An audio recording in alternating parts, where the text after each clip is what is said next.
accept it is because I also told the police department and the leadership today. The cleared clothes.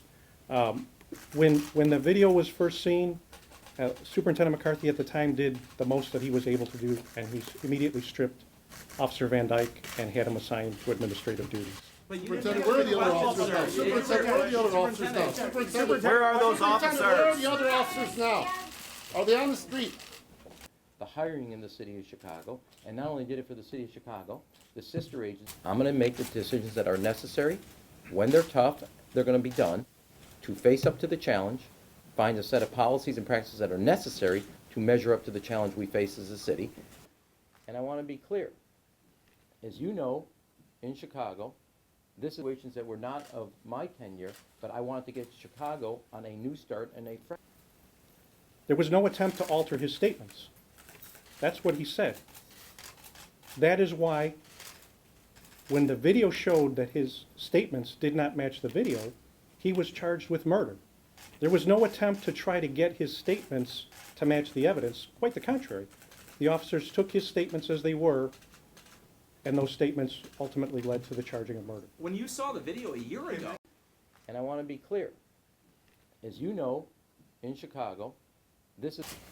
The city is at a crossroads today, and there can be no doubt that change is in the air. It's on the horizon. Yet the mission of IPRA will remain the same: thorough, fair, and timely investigation of police officer misconduct. All of that is critical to restoring the trust that is essential to providing the level of public safety that all of our communities deserve. And why I say I welcome it and accept it is because I also told the police department and the leadership today. Now, I believe a number of officers, by and large, officers do a good job every day.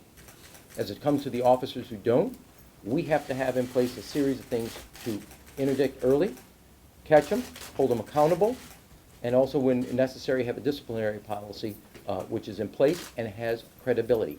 And it's not just you strike a point. It is a work. And so my past record of cooperating and implementing is to look at the fact that you have three entities, and if people are not telling the truth but don't believe they believe there's a permissive culture that enables that, rather than hold them accountable, we have a problem because people won't trust it. Stuck with it in both cases in situations that were not of my tenure, but I wanted to get Chicago on a new start. What I have to do is I'm taking responsibility for what happened, and I take responsibility for fixing it in this action. And part of every level of government and service is thinking not only about the future of the city of Chicago, doing the things necessary and making sure that you're held accountable for the results. And so I will be judged by that, as I was for the last 4 years and for the next 4 years, to make sure I do what's necessary and important for the city's future. Fran? Mayor, if you want to. And I will be held accountable to ensure that